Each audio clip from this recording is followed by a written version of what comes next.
Our next inductee, unfortunately, we're inducting him posthumously.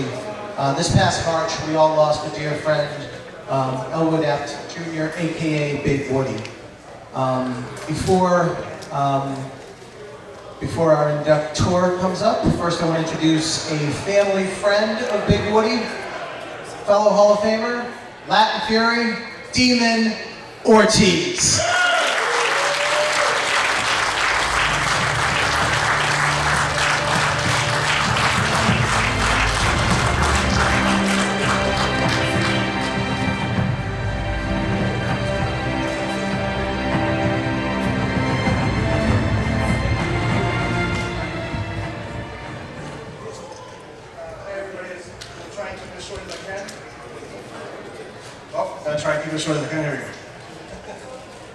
Tonight is a bittersweet moment for me as I pay tribute to one of my best friends.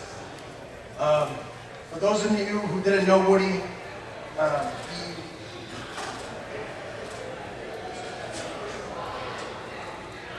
I'll never forget his quick wit, his personality, and his heart. Woody was one of the founding fathers of Atlantic Pro Wrestling. And along with Joe Moakley and Derek Mitchell, they created magic in the Newbury Fire Hall.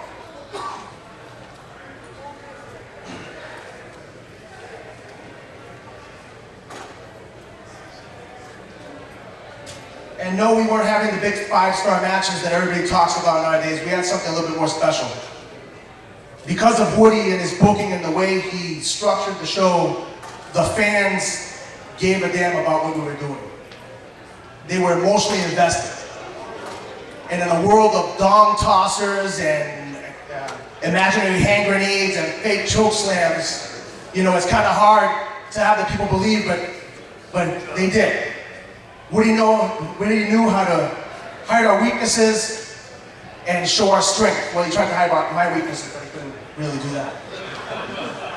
He tried anyway. As a commentator, Woody was second to none in New England. He was never at a loss for words.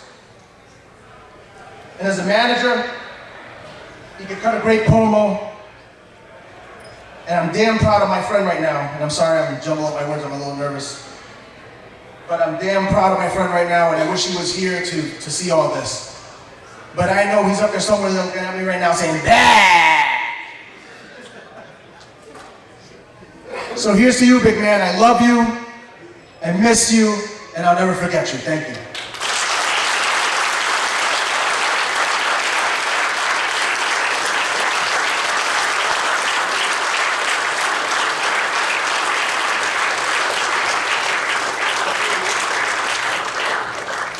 Thank you for sharing that, Luis. And here to induct Big Woody into the class of 2019 New England Pro Wrestling Hall of Fame, please welcome back, Knuckles Nelson.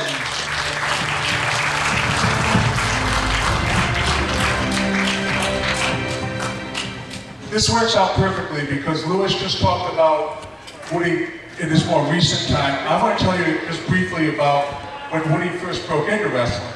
I wrestled for the Boston Bad Boy, Tony Rumble, Century Wrestling Alliance, and back then I was a complete bust-out. I didn't even have a car. And Woody used to come and give me rides to the shows.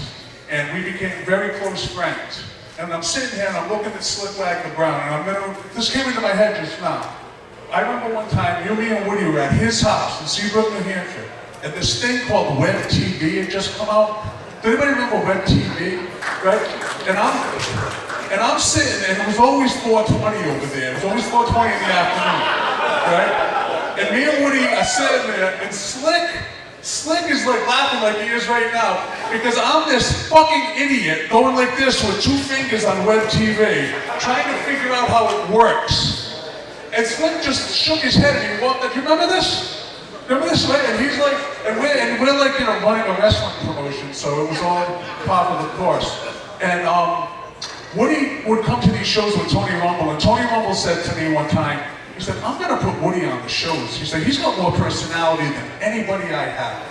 And I said, "Really?" He said, "Yeah, he's got way more personality than you."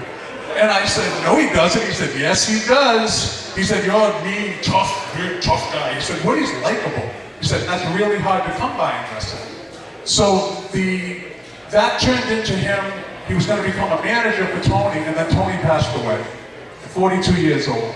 And then I started running some shows in a town called Salisbury Beach, Massachusetts, and I just followed through with what he was going to do. I put Woody on the shows, and he was over more than anybody. And if you didn't know Woody, he was a big dude. He was a really big guy, and he ended up learning how to work, and Luis said it all, he was great on the mic, he was great as an announcer, he did really good. And the memory that I have most of Big Woody was in 2004, the Boston Red Sox won the World Series for the first time in 86 years. And Woody was a huge sports fan, baseball, basketball, football, hockey, and boxing, right, Sean? And he was just so knowledgeable about all this stuff. And the night that the Sox won the World Series, I was sick, and I watched it in bed, and when I watched the celebration, I turned the TV off. About 2 o'clock in the morning, I hear this rumbling at my door. It sounded like a grizzly bear was outside my door. And Woody comes in, doesn't knock, he comes in, and he was like around 450 pounds at the time. And he actually jumped into my bed. And I'm like, get the F off of me, what are you doing? And he's like, come on, let's do a short, in his Massachusetts accent. I was like, I don't want to do a shot. He's like, what are you talking about? So we ended up doing about 10 shots. And I looked down and it was 420 again, right? And we turned on Nessun and we started watching all the festivities that were going on and everything. And when he finally left, he looked at me and he said, I had to come over and see you, brother, because, we were really close and he helped me out a lot back in those days. And I would like to ask his family that are here tonight, Sean, Gina, everybody come on up so you can accept this award.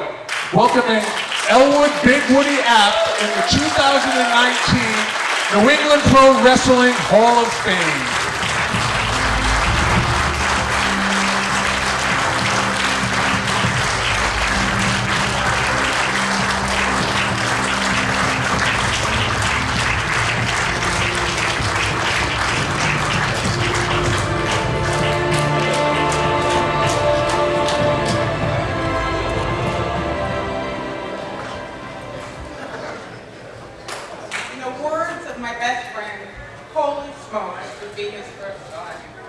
We all know that Big Woody was never at a loss for words. I think that tonight, being inducted into the New England Pro Wrestling Hall of Fame, he would be just that.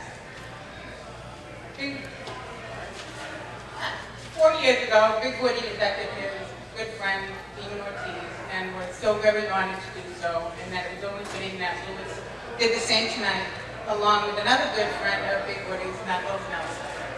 The stories that these two share with Big Woody are special and unique and will be a lifetime of memories for them. Big Woody would be honored and privileged to be inducted into the class of 2019 with so many great people, especially Jeff Katz and APW's own Mistress Belmont. Big Woody would be extremely honored and proud to know that his work ethic, contribution, commitment, dedication, and loyalty to New England wrestling would be recognized with a spot in the Hall of Fame among the many greats before him. He has earned the respect of all that came in contact with him, personally and professionally. He was about those who worked for him and always for the fans. His goal was to put on a great show, and he did that time and time again. After his passing, there were so many tributes from so many as the kind of person he was. He gave many people chances, and he was all about chances. He was always for the underdog. He always had your back. If you were lucky enough to know him and be in his circle, you were truly blessed. Near and dear to his heart was his family and friends. I know that he is watching, smiling down, knowing that so many important people in his life are here. He would want to thank his mom, Adolia, for all her unconditional love and support along the way. And we know that made his father, Elwood, proud, except for the time he bought a box of King's Donuts for $30. His sisters Carol, Jean, and brother Fred, and extended family, as well as those close friends, Terry, Ann, Jenny, his APW family, and Broad family were always there for support and friendship. Beanie and Todd were his hangout lunch buddies. Big Gun and the Knuckle Busters have some stories, I am sure. His childhood friend Ed Hunt and Julie Ortiz both have stories and memories to last a lifetime. One of his best friends and confidants, Andrea and Penelope, who referred to him as her Uncle Woody, shared this special friendship. I know that he would want no one else but Sean, maybe the boy, or the boy, to accept on his behalf. The two were inseparable and had the most special bond. In closing, he would want all of us still struggling with his passing to remember the laughter and the memories and hold them near and dear to our hearts. He would say he is not here physically, but he is with us every day and sending some. He would always assure us that he is in a great place and watching over us. He would expect us to push through and get to a place where peace of mind and comfort exists, to continue every day and not be sad. He would want us to be the best we can be and to make him even more proud of us. Thank you.